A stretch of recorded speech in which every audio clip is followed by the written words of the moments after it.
Taren S, and this is the House of Witchcraft. I'm an old witch with almost 40 years experience, and I know a couple of good secrets. Are you ready to brew a little magic with me? Well, come on in then.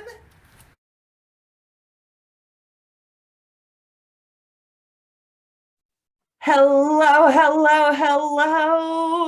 I'm so happy everyone's joining us today for this topic. I have got two of our cottage witches here. I've got Teseraph, and then we have Daena down here. I thought this would be a great opportunity with this topic to get a little bit more of a discussion. So for some of you witches out there that are listening or watching this video, it's more podcast style. So you can sweep, you can do some stuff while you're listening to us talk. All right. Hello, Teseraph. How are you doing? I am wonderful. Just settling in for the evening, drinking a little cocktail. Oh, perfect. And how are you, Daena? Merry happy Yule. Hello. Feeling a little festive this evening, but doing good. Yes. Hello. Welcome, witches. It is. It's the festive season. It's like, woo, season of lights. All right, witches. Tonight's topic is, which is more powerful, ritual magic or intuitive magic? Which is the real one? So, I love the back and forth on it. And first, we're going to try not to offend anyone.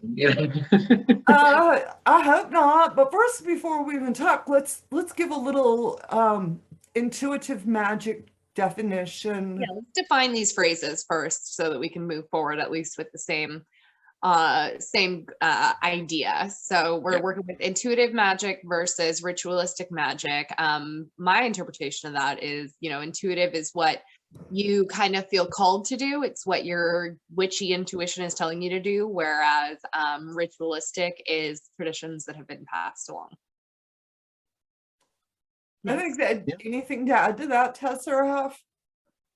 I mean, even if it's like it's not something that's been passed along necessarily, but like you just do the same thing all the time, and that's what gets you into that meditative flow, and that's what works for you. That's what I view as kind of like that ritualistic magic. And then intuitive is just, being in the moment, being spontaneous. Oh, I like that. I like that a lot. Yeah. Yeah, a lot of times I think of a ritual as a very static, written down.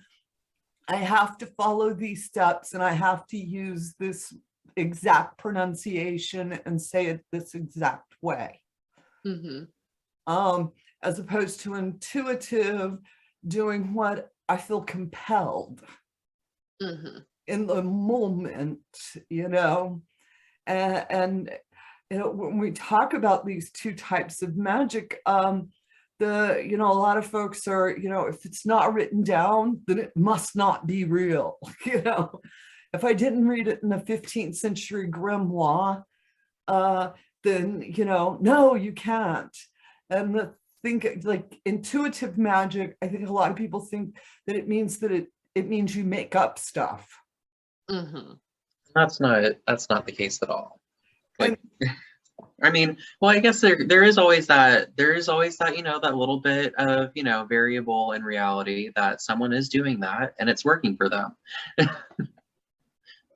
Right. And when we talk about intuitive magic, we're talking about where you've tuned into yourself, you've tuned into your surroundings, you've tuned into the moment, and you're doing what's in that moment, what you feel compelled, what you feel like this is what I need to feed this moment. And it's because it makes sense to you. Oh, sorry, go ahead, Daena. Oh no, it's kind of what I see a lot in people who do readings, whether it's tarot, oracle. Wow, I can't speak. It's the hat.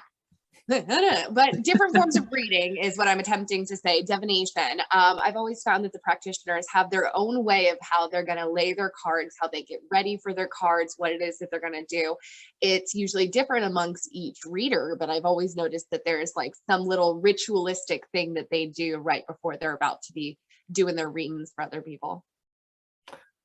Yes, it's very much, there's that intuitive side. You have to tune into the cards to really get that level, that next story to it, you know?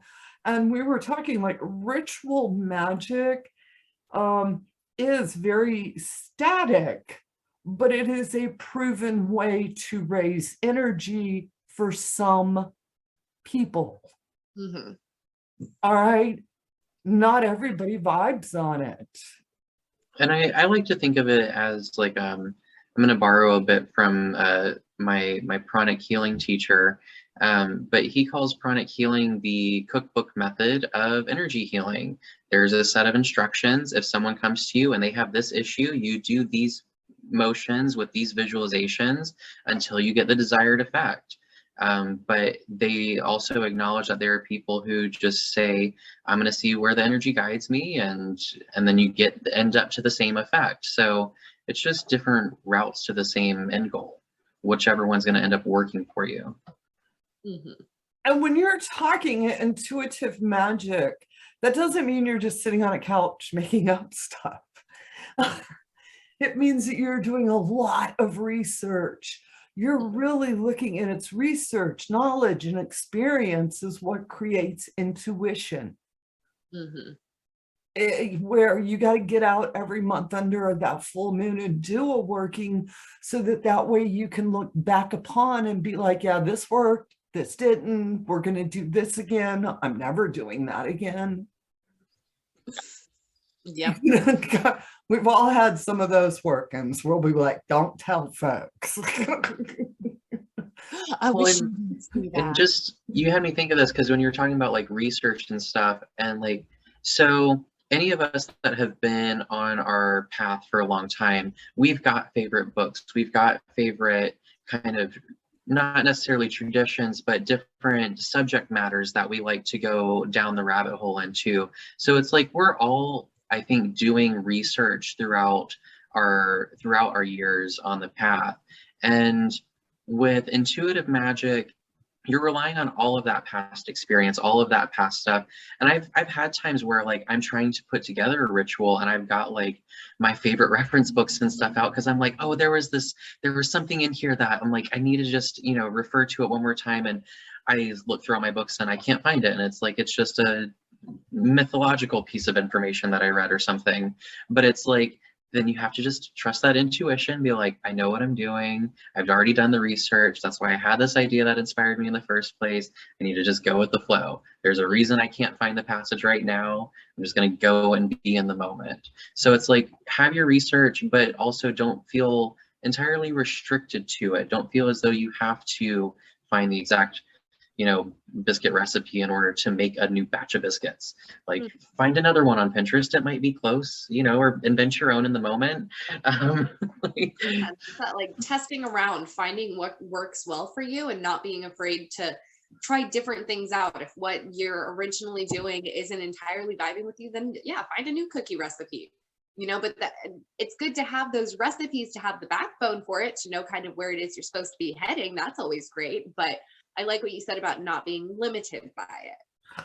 And not, my big thing is, you know, a lot of, because I'll say it, do you boo, do what feels right, you know, and things like that. But I'm not saying just sit on your couch and wait for the knowledge to come to you. Do you boo is an action verb. You got to go do.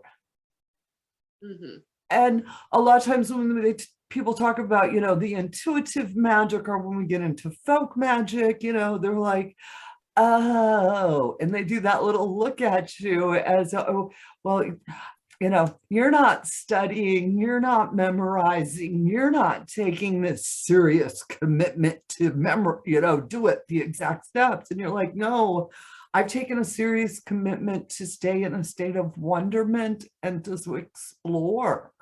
And yeah, that's the big misconception, I think, behind it. You know, is it we really state of exploring? I think that's brilliant. Well, when we deal with intuition, we have to be in that state of wonderment, that state of leaning in. Yeah, openness and receptivity is how that all flows. Mm-hmm. Yes, and just opening it up and then not even questioning, knowing, okay, this feels right. I'm compelled to do this. I'm going to do it. But there's a knowledge base behind that. Mm-hmm. You still have to study. It's, and you really have to learn about you. Mm-hmm. Yeah, it's not always just researching old books and how people used to do magic. It's also doing that reflection on your own life experience and how did this ripple effect play out. Intuition, into. So if you are doing good intuitive magic, you are all up in your space. Hell, that self-care and everything, and making sure that your energy is right so that you can have those spontaneous moments. It's like you spend 28 days taking care of yourself for this 3-minute spontaneous moment. I mean, whereas a lot of times, because ritual magic is very prepared, very dogmatic. Mm-hmm. All right. And I know I love some ritual magic at some times. I think it's great. I know you use, when you're working with your lesser deities, you use Latin. You have taken the time to get into a little bit of that high magic, but you're still doing it intuitively. Mm-hmm. Sorry, 21st century witchcraft is beautiful in many ways, but then also not when you're attempting to do nice things and Zoom meetings and phone calls happen. So sorry, people. No, it's okay. Wondering why I'm looking at it. We're having technical errors. Okay, yes, yeah, intuitive. Okay, so Taren brought up a very good point that I forgot to talk about.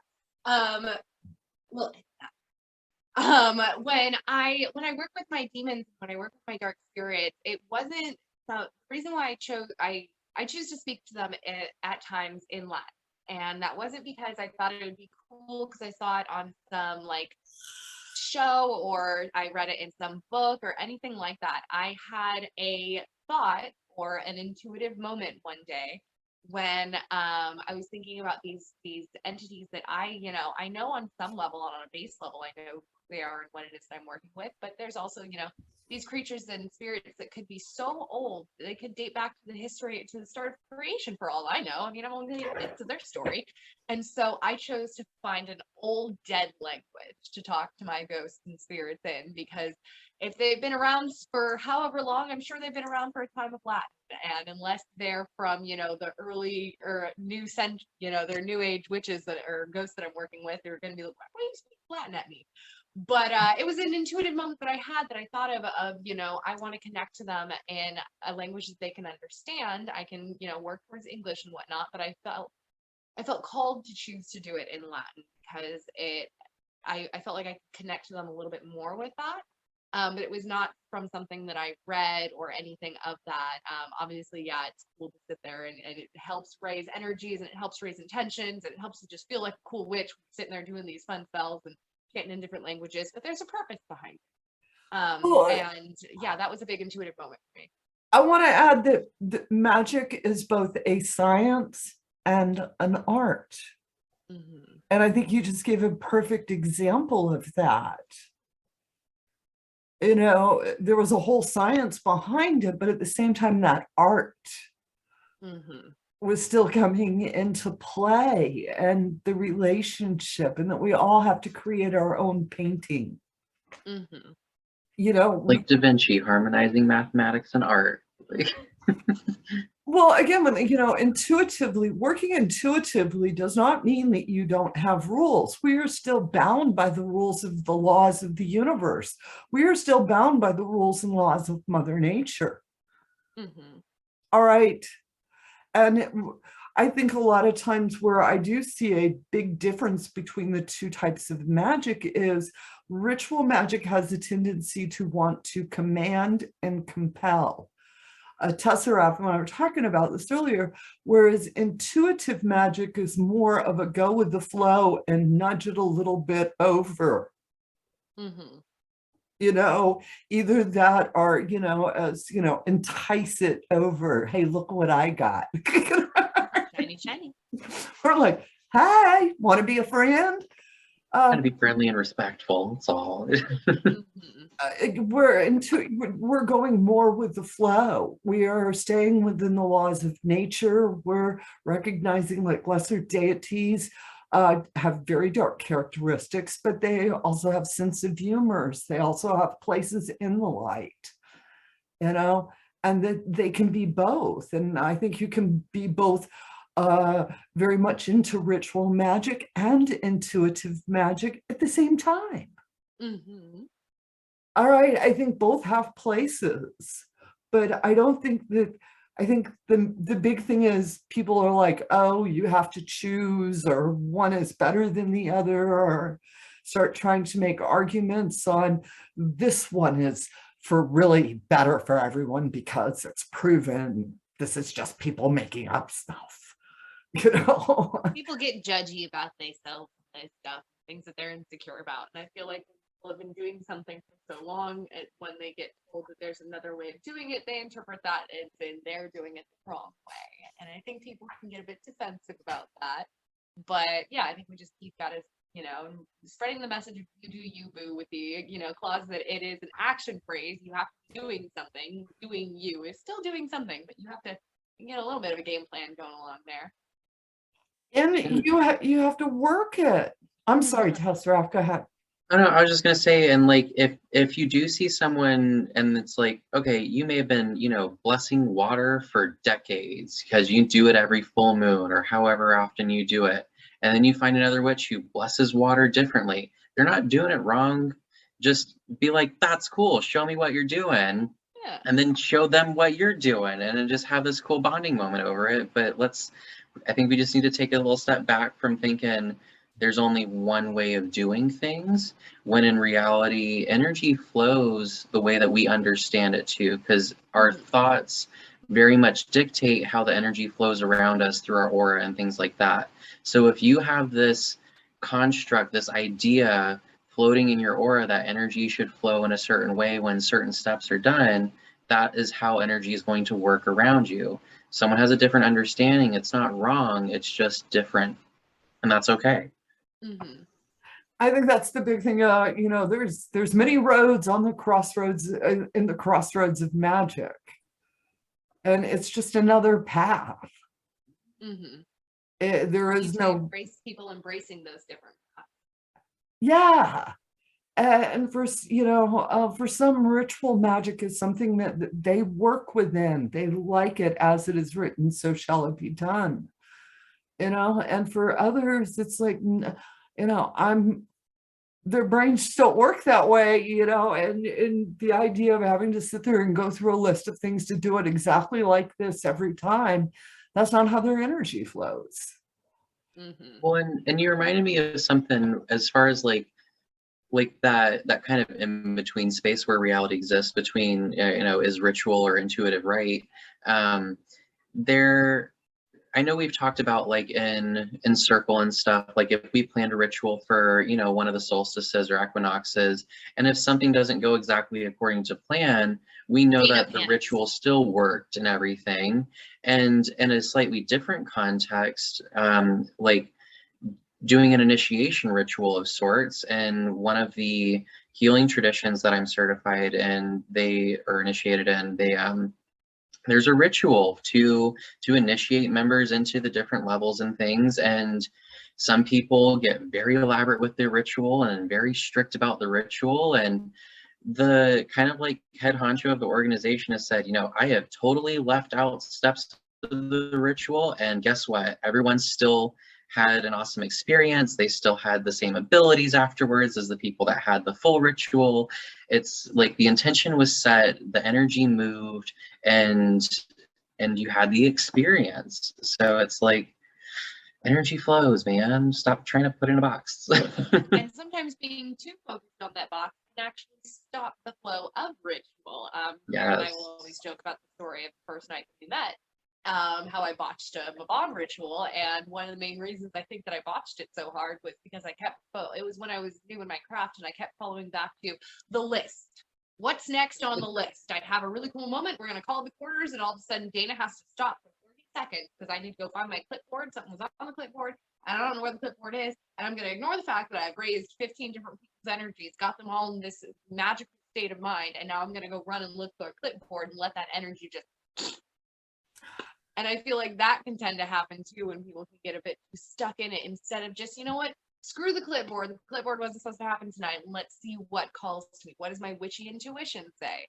And that I think is, that can be important when people get a little bit too hung up on the different steps of ritual. Steps are important. Steps are help. Steps are backup. But in this case, you can still, function without it. Yeah, I think you really good point there, because sometimes you're so stuck on the list, you're not looking at what these people are experiencing.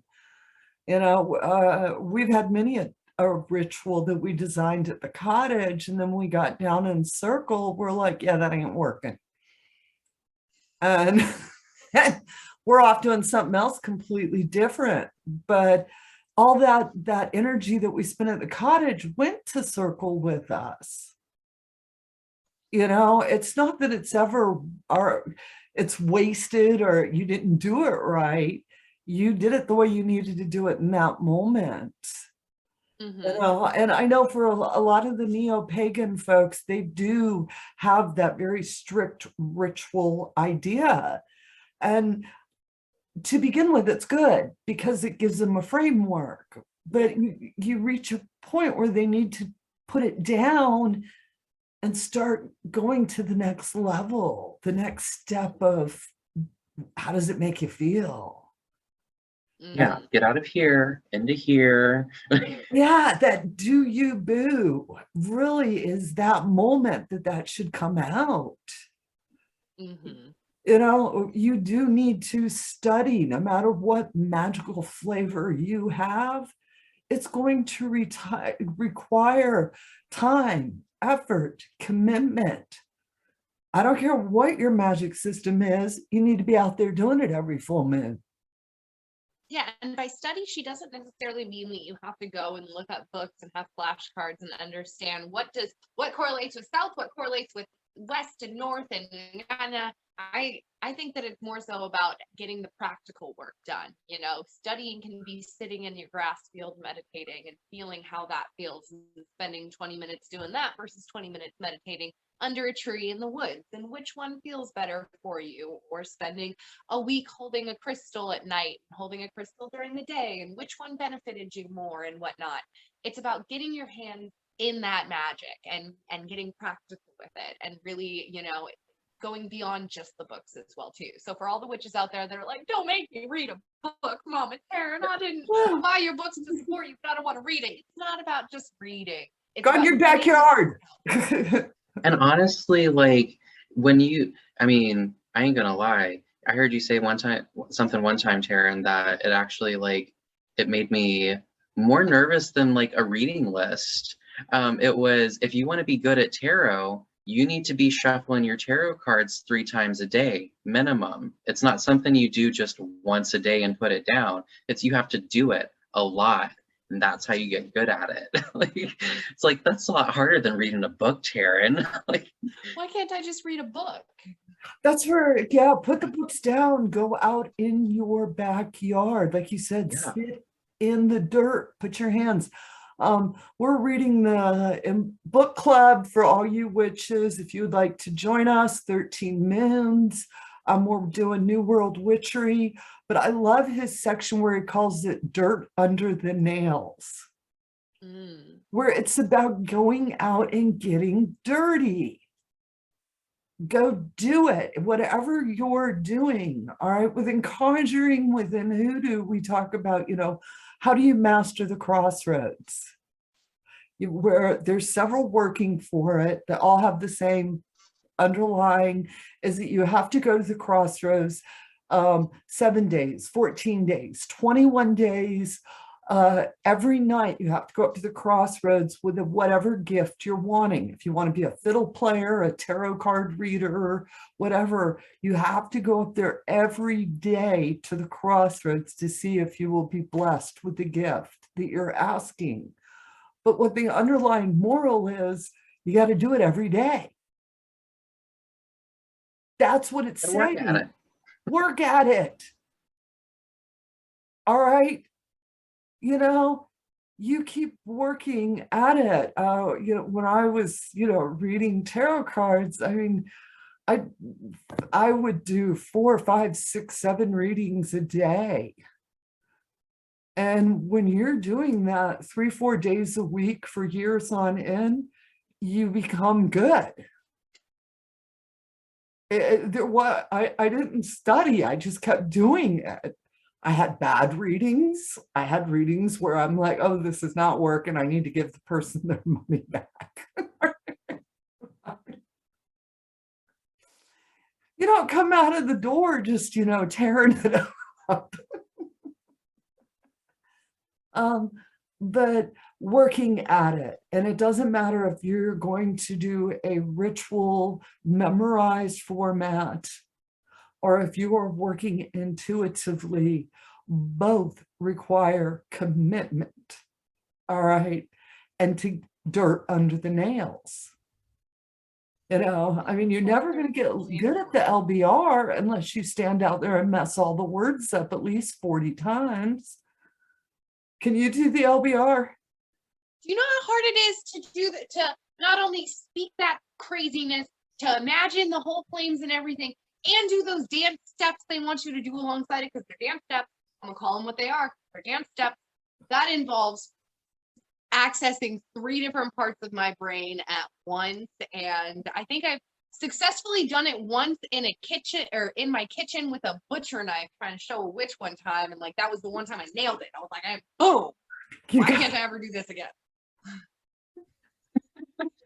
Got a lot to say about the LBR. I have not even tried to memorize the Lesser Banishing Ritual because I was actually talking with my husband about this earlier. Like, I'm not, like, I know how to clear a room. If there's one thing I know how to do, it's how to clear a space. So I'm good. I'm good. You don't need to clear. For you new witches, the Lesser Banishing Ritual is used to sit and clear spaces in many ritual high magic environments. Don't they do that before every ritual? Some traditions do. A lot. It's part of their required, when you do ritual with them, they do the LBR every time. And then some of them do it in Hebrew. No. Whatever floats your goat, man. You know, it Yeah, is. let you go for it. I'm impressed nonetheless. If it's done successfully in front of me, I'm impressed nonetheless. That takes dedication and commitment. I don't care what it is, I'm impressed to see that. It's a beautiful ritual, but if we really think about ritual magic, where did ritual magic get its roots? Where did it come from? Lots of One intuiting what they needed to do. people being naughty. Intuitively doing what they needed. Ritual magic came from a place of intuition. And Mhm. someone said, hey, that worked. Let's write it down and do it again. And somewhere along the line, the two of them said, I hate you, and we're going to fight each other forever. Actually, that's not really quite true. The basis of ritual magic as we know it in the modern world, we get from King David. Huh. All hail the king. The father of King Solomon. But King David is deemed the greatest occult magician in modern times and was responsible for several. Sorry. He was responsible for several powerful incantations, summonings, rituals to attain higher knowledge, to talk to both angels and demons. And it is through his son, King Solomon, who carried on where we get the lesser keys of Solomon, the seals of Solomon. And Solomon inscribed the 76 names of the demons onto a ring with it so powerful that it would expel any demon in its area. He's also responsible for 3 of the Psalms. Just so y'all know that. Just in case y'all were wondering about that one too, but the Psalms are right at that time period. That's part of that magical Psalms. But that's where we get ritual magic. And then from there, that flavor, that idea of this ritualized way of doing things, we bring all the way up into Cornelius Agrippa, the three books of occult philosophy, 16th century, with very strict rules on how you deal with things. You know, I mean, Can I just point out what I noticed, like when I was first reading that, because I've shared it with you, Tara.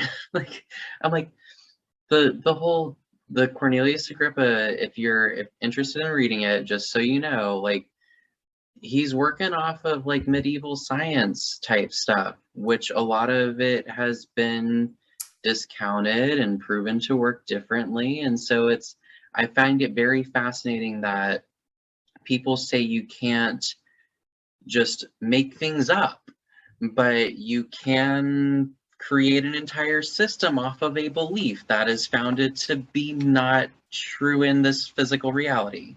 So can you make stuff up? I think you might be able to, and it still be pretty powerful. So that's all I'm gonna say about that.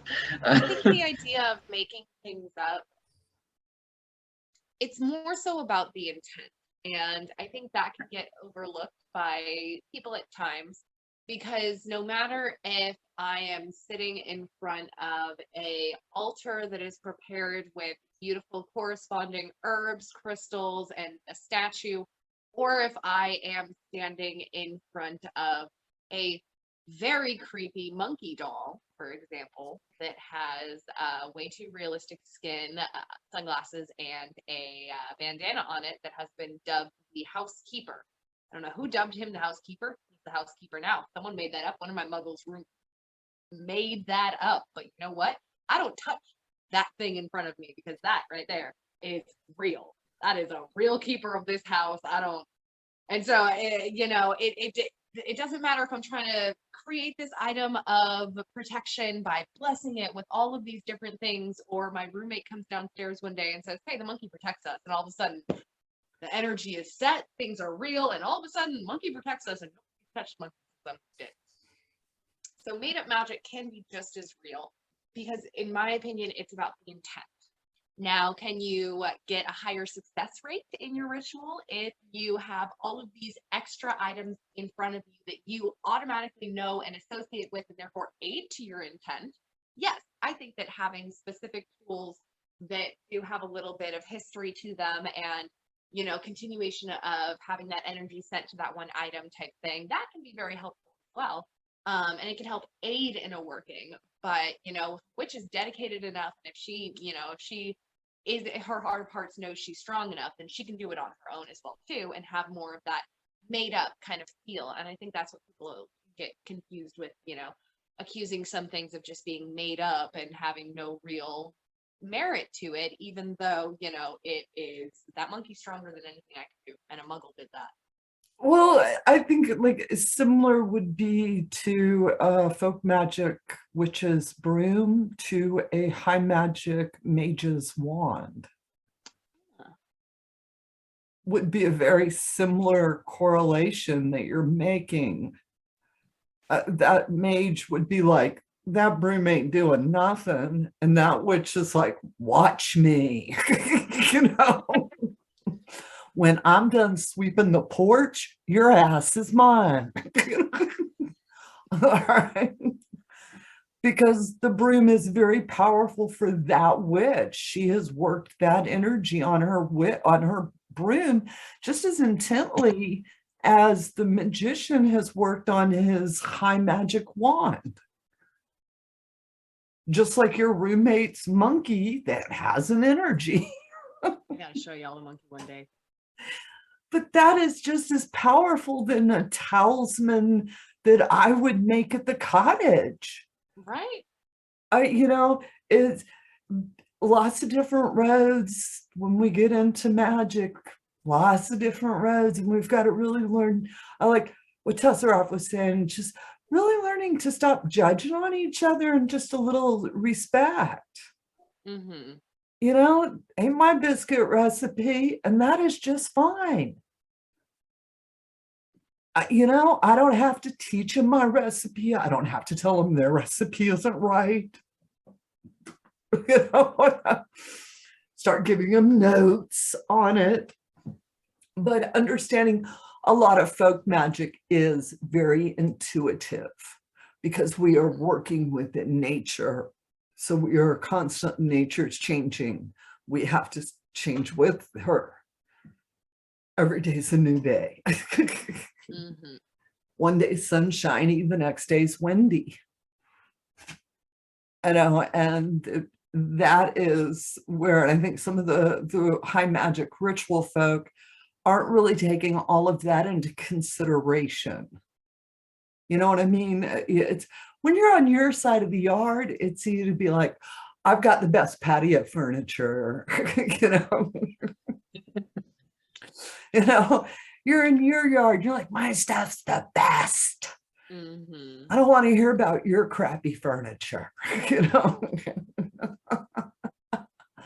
But I think a lot of new witches get confused, especially if they are coming out of the neo-pagan community that is telling them that there is this way that you must do it. You have to cast a circle, and once you cast the circle, you can't leave it. Or if you leave it, I was told you have to cut a doorway. Whereas within folk magic, a sacred grove is a sacred grove is a sacred grove. It matters. Sacred. We go, we open our space up, we do our thing, and when we leave, the energy naturally dissipates back into the earth. We don't have to open or close anything. It's already there. We're just raising it up to use for a little while. And then when we leave, it goes away. Yeah, I was told about cutting the doorway. I just recently found this out. Oh, recently? Oh yeah. I had to do it once in a public group. I couldn't leave unless I had to cut my way in and out. And I didn't feel good about myself. See, if you get a nice coven with lots of brooms, then you just have people who stand with brooms crossed with the door closed and then open. I like that. Mm-hmm. I'll take that. I like that. I don't quite understand why we're closing ourselves so well in our. I don't understand why. I don't always understand the necessity of it either. But I have heard like when you work within that circle, that is a powerful freaking circle. From like I've heard some stories of like this. I don't know. Some woman apparently like ran out of middle of the circle and like she like lost feeling in the lower, like in her legs or something, like once she crossed over the circle, and like it did something weird to her neurological system. So it's like, you got a strong intention of a circle being set, then I mean it can be powerful, but I don't think it's necessary per se. Closing energy has its time and place. I could see casting and closing a circle, especially if I'm up to doing something after midnight. And we're gonna close this energy off. If I'm doing some dark work, if I'm doing some dark shady shade. Yeah, I'm doing a little something dark. I'm not above cursing you.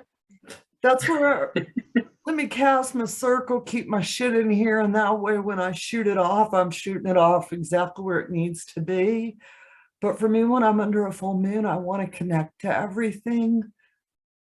I want to open myself up to that moment. So the idea of casting a circle and saying, that what is it? I don't remember quite what they told me they said, but it was basically, nobody's welcome here. Was how I translated it to it. Okay, I will hearken back to some memories of some readings. I'm getting a memory deep in here. I do remember reading something about it, about one of the reasons for closing a circle well-doing magical space is because you're, and you know, I don't agree with this, but this is what I read.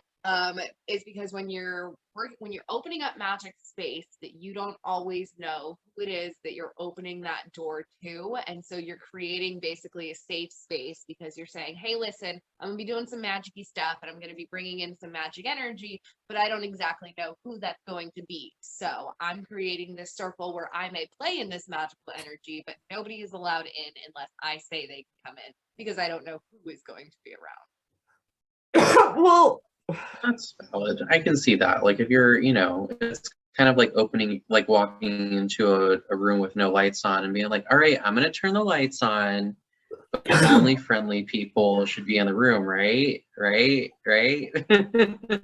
well, So maybe for like newer witches who are unsure as to, if they're uncomfortable with maybe only working with energies that they're familiar with, then maybe that could be beneficial in a moment when a witch wants to just work. Or maybe and witches also don't want on the other hand, like some people use circles to create a safe space. Other people use the circles to create an in-between space, because a lot of traditions see that circle as like a two-dimensional form of the sphere, which we like to use as portals in a sense, to transport into that in-between space. So it's like you can use it for protection or for enhancement, really, depending upon how you mentally all understand I know that is when I circle have to to work. physically cut a door to go in and out, that breaks me and my magic Yeah. every time.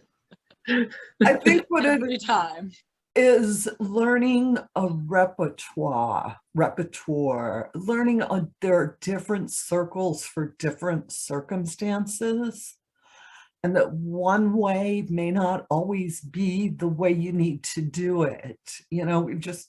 Yes, we've all cast a circle of none shall enter, this is my stuff, leave me alone. We've all walked into sacred space and said, hey, y'all come party with me. I believe you can open yourself up to whatever that liminal space of the crossroads is. If you do have a strong connection with divinity as you know it, if you do have a good spirit guides, ancestral connections, then that you already have protectors around you. The spirit folks that are around us, the energies that we bring in, the spirits, the entities, I bring those to circle with me. So I don't need to call on something to protect me. I come packing. I mean, that's like you, Daena. You typically come into space with Amon. You come into space with a lesser deity. So why would you be like, protect me? You've like, I dude. didn't always have him though. But then again, every witch is their own. I never Right. Well, that's what gnarly protection. But no, yeah, when I walk into space, I've had before where I was doing a specific working where we were going to be like traveling into the underworld and doing fun stuff in the underworld, and I was going to be acting as part of the underworld. And I had a very concerned, nice witch approach another witch close to me and part of the organized committee, and they're like, "Do you think that we need to do protection workings on Daena to make sure that she's okay?" And behind me sits Amon, which is my lesser deity that I work with. I'm like, I'm good. Right. I'm perfectly comfortable. Depending on the witch and the relationships that they have, the idea of calling protection is a moot point. Mm-hmm. And for new witches starting out, you're right. You probably need to cast every circle of protection, and you can because you're a bit of a dipshit. There's no telling what you're going to do. I'm just not. Outsmart yourself. You can't bring her out with you. I'm not throwing shade, but yes, I am throwing shade. Okay. Just because it's true doesn't mean you get to say. Some of the things I've had Comes from experience, though. I'm like, if you call forth the fire element, you must put it back. I had a friend who would always say, "Ask me how I know. Ask me how I know." Things I've learned. And yeah, you do need to really learn to have a good solid base of a good ritual circle that you can, but at the same time, you need to get to the point like where you're saying, where you let the clipboard go, you let the list go, and really start bringing in that in the moment. The energy is constantly changing. Hell, it's expanding right now. So it means that we all should have room for new thoughts, right? But there's room for all of this. And I think where I get a little frustrated sometimes is when I see articles or blogs or videos where you must do it this way. And I just like, okay, could you just say this is one way to do it? Just that little change. And that way I'll stop yelling at my TV. I mean, I do. I end up yelling at my TV. I'll be like, what did you say?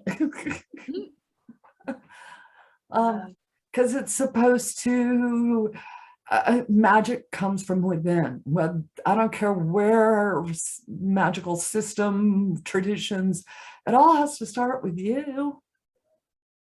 I mean, if you don't believe you're magical, how can you do magic?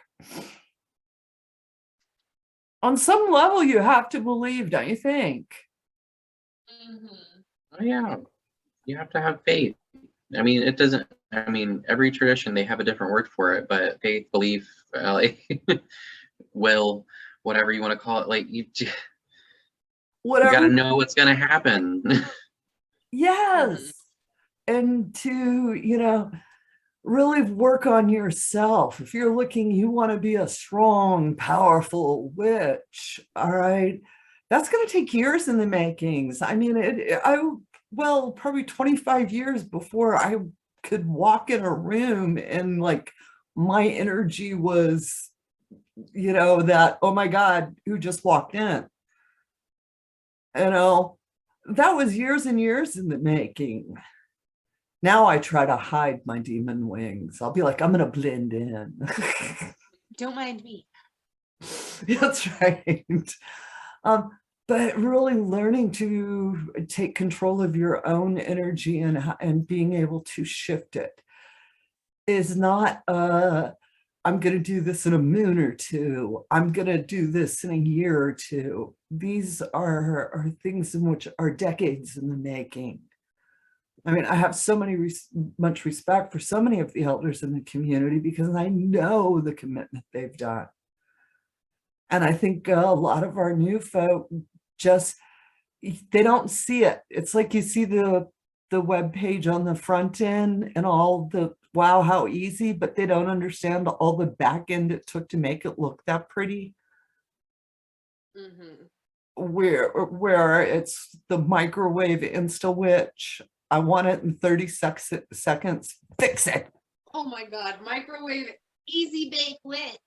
Easy bake witch. That's it. The easy, I want my easy bake. I want to put it in, take it out, and it's all fixed. And it's like, no, you're gonna have to work your butt off. You need to get out under a full moon, new moon, dark moon, whatever you need, but you need to actually be out there doing it.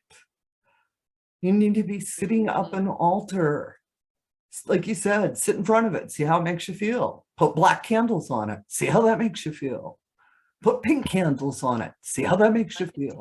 Oh, and the last thing I wanted before, because we're like, was talking about the use of pop culture, iconography, and modern magic, or making up shit and putting RuPaul on your altar. All right. And for many of you witches out there watching, RuPaul candle is on my altar. I'm talking, how can we use pop iconography? Is that, just as valid as putting up a candle of a saint and saying the prayers in Latin backwards 7 times on a Wednesday right after a new moon? Oh no, I love bringing in pop culture and whatnot. I saw a witch recently on Instagram. I wish I would have saved it. Who had the day that Britney was freed in the Free Britney movement, she put Britney up on her altar, trying to send her extra blessings and telling everyone to put a picture of Britney on your altar and give her all the love blessings right now and things like that. But I mean, I think that pop culture is just such a part of us, and we're in this weird generation where we reference things frequently and whatnot. And I think that, you know, with the acceptance of witchcraft is the acceptance of merging witchcraft with what is popular in the moment. And I think that that is just fun to do. I'm here for it in every way, shape, or form. And yeah, I love it. Well, yeah, and I definitely think that like pop stars and all that, like people that we idolize and really successful people, like they're great to look up to and stuff. But even on like the fictional side of things, we see a lot of like, you know, old gods and things like that kind of being reimagined in modern settings and stuff with like fictional TV shows. And I don't think that that's necessarily like a great place to get all of your mythological references for a certain deity. Yeah, you shouldn't. However, No. they do, I feel like for some people those deities can represent like archetypes. And so I think fictional settings can be an interesting way to look at and analyze archetypes, but it should not be like your primary source material for mythology. I had to remind myself many times. One of my favorite authors, her name, she's trying to change her name to Sherilyn McQueen, but her name is Sherilyn Kenyon in the published books. And she writes a lot about Greek mythology and Atlantean mythology and things of that nature. And I love her books. I had to have like a really deep connecting moment with the goddess Artemis, where I had to be like, homegirl, I gotta love you again. I'm sorry. My perception of you, I had to like really at one level be like, I need to connect with the goddess Artemis right now, because this book has me having such strong feelings about this version of the goddess Artemis that I know is not right. And I'm having judgmental thoughts, and like we'd be down in rituals and someone mentioned Artemis. I'm like, oh, that's not right. That's no. This is she is a good noodle, and that is a fictional story. So yes, very important to be able, with the emergence of pop culture within mythology, we're getting great stories about Greeks and gods and whatnot, but dear God, no, don't use that as your basis. I love it. I agree wholeheartedly. Then also to remember what we call pop culture and what we call ancient would, if I was speaking 3,000 years ago, my pop culture would be the gladiator statues that I would put on my altar. They had their own stars, their own notables, you know. Later on, Cleopatra, Nefertiti, their statues were used hundreds of years later as a form of pop culture iconography for those people at that time. I mean, because you think about it, you know, in a couple hundred years, I mean, RuPaul's going to be ancient. Will not be forgotten. He may not be, he may be a saint by then. Officially. Somewhere along with Jonathan Van Ness and things of that nature, Yeah. all of the gay icons will be sainted. There's enough queer witches going around, and we can really put our energies into this. We can saint all the queer icons. But for Jonathan Van Ness, I'm just doing that challenge of, I'm just going to tell future generations, this is Jesus, and a picture of Jonathan Van Ness. he really does look like Jesus, but And he's sweet. Pretty Jesus. He's sweet. I like him as Jesus. He's the nicest person. Yeah. But when we talk about like the inspiration for the saints, in many cases came from real people who became popular in their moment, and there was imageries made of them, you know. And then later on, they were canonized and became Saint so-and-so and became the, you know, the higher up energy. I don't quite remember the word for that one, but uh, pop culture, what? Ascend. They ascend to Ascend. a higher level. Thank you. I knew they went somewhere. Pop culture is in the moment, you know, and we use pop culture to inspire us, to something to relate to that we can relate to in the moment. As long as it's done healthy and balanced and not as a single source. Like, yeah, I would hope we don't have to say that to folks. I'm like, y'all know the Mist of Avalon is fiction. All right. It is not the word of God, no pun intended. I mean, I love the story. I have the book. Maria Zimmerman is the author of it. It's an amazing story of spirituality and magic and about witches without saying the word witches. But it's fiction. But we're all inspired by the story of Avalon. I have heard of people calling themselves Avalonian witches and doing an Avalon style tradition. I've seen witches with it tattooed on their head. Dedication. Very much so. I'm like, that's bold with your witch's mark, is all I'm saying. I'm the secret micro tattoo. Put your mark someplace small. But yeah, is there a place in history for tattooing a crescent moon on your head? No, but there is a place in our modern world for folks that feel compelled to. I don't know if they were doing it ever when. I'm of the point now with my age, yeah, probably somebody did it. Nothing surprises me anymore. Just when I think I've seen it all, somebody walks by and I'm like, interest, never thought that one.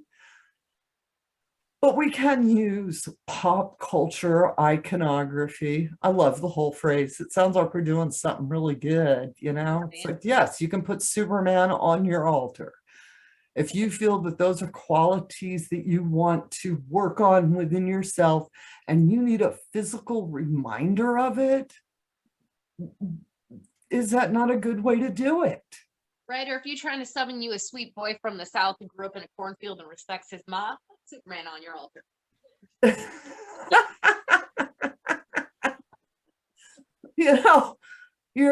I have a very good friend that has Laura Dern on his altar because he just thinks that she has lived her life well and he's inspired by her story. And he wants to sit under warm, wonderful, fuzzy energies. And when you talk to him about it, it's this really beautiful, inspiring energy that he's working, And there's the other side of it where you can be weird stalker person. And just starting, yes, is healthy. No, not healthy. Anybody else want to add? No. Good. I think I made all the points and things. We've got like an hour-long video. I hope we made all our points. Yeah. Yeah, it's I was to say it's a little more than that. I wanted it to be more casual discussion. I wanted the witches just to hear us talking, how we mull through these thoughts when you ask us. I love both ritual magic and intuitive magic. I think they both have a place that can very useful tools.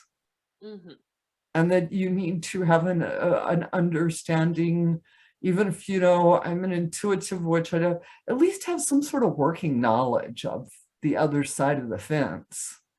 You know what I'm saying? It's maybe not your flavor, but it take a couple of minutes to sort of understand what they're doing so that at least you can show them a little respect.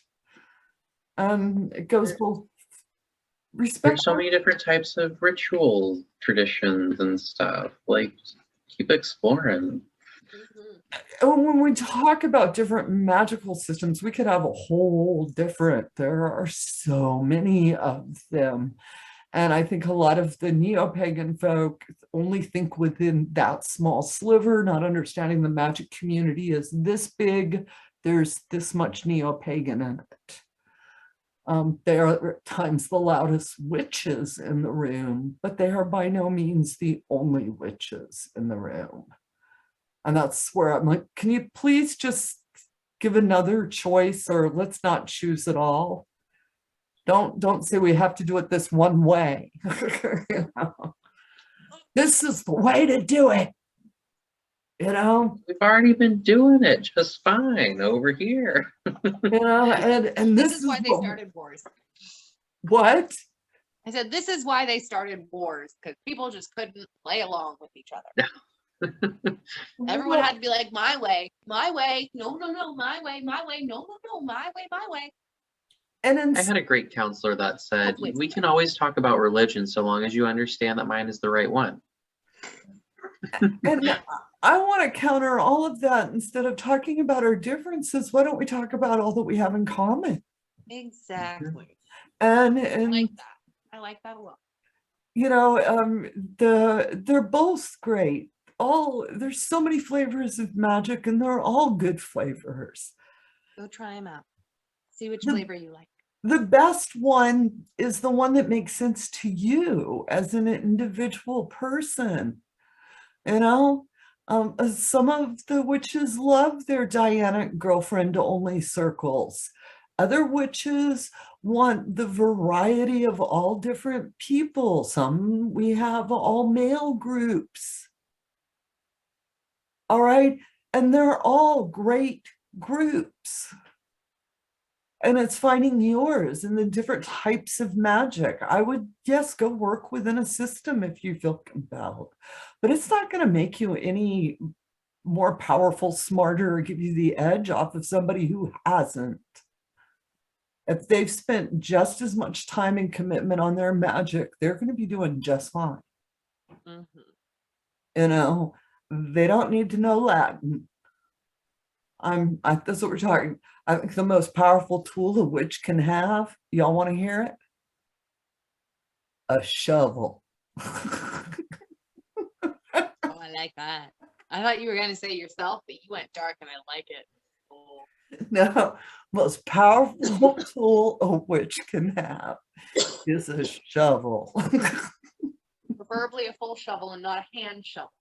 That's still the best joke ever. Well, I'll tell that story and then we're going to say goodbye. Daena and I were doing, we were making sweetening jars, blessing jars, and we planted it at the end of the steps coming down the back of the cottage so that every witch who walked over these jars would get blessings. All right. And so we made the jars up, and Daena's like, do you got a shovel? And I said, yes. So I gave her this little crappy hand shovel.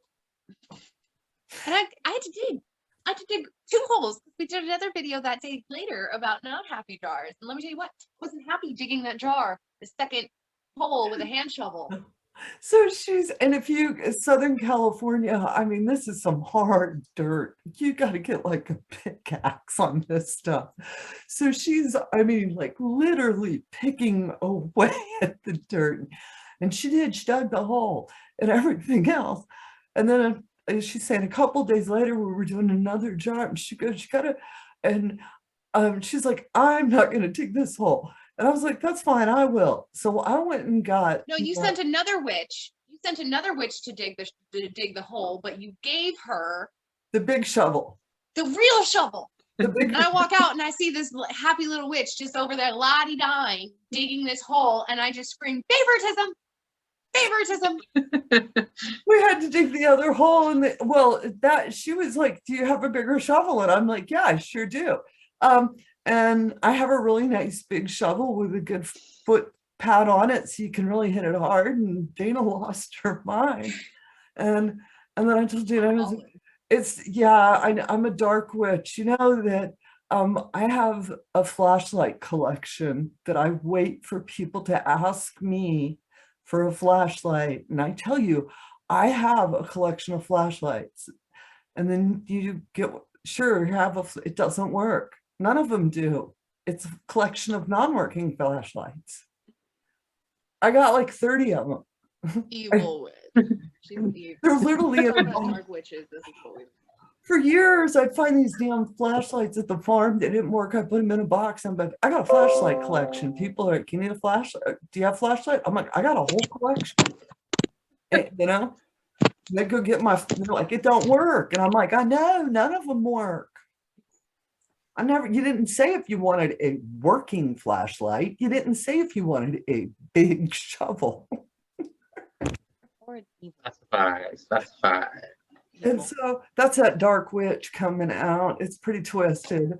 All right, witches, we're going to end it with terrible, cute little stories. I will say thank you all. If you are watching till the end, thank you so much. Please be aware that in January, I will be doing another secret giveaway. So we don't want to tell anybody. All right, and you need to stay tuned for in the coming weeks here, right after the first of the year, January. I will be telling you how to enter the secret giveaway. And I will be giving away all of my books, which is all 6 of them, signed and sent to you. So it's a good giveaway. Yeah. All right. And I want to thank Teseraph, Daena for joining me this evening. Thank y'all so much. I'm just so blessed to be able to stand in circle with y'all. And I thank you for that. And with all you witches out there, go out, fly your brooms, have a bright, blessed day. And as always, amen, blessed be, Ashe, and H.o.W.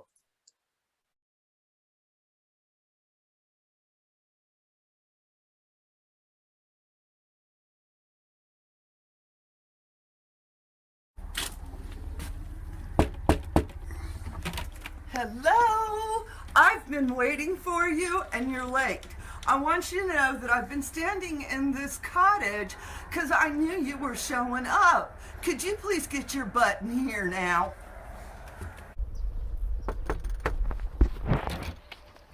Well, hello. Do you have an invitation? What? Do you know anybody cool? Huh. Well, I guess that means you can come play with us then. Come on in.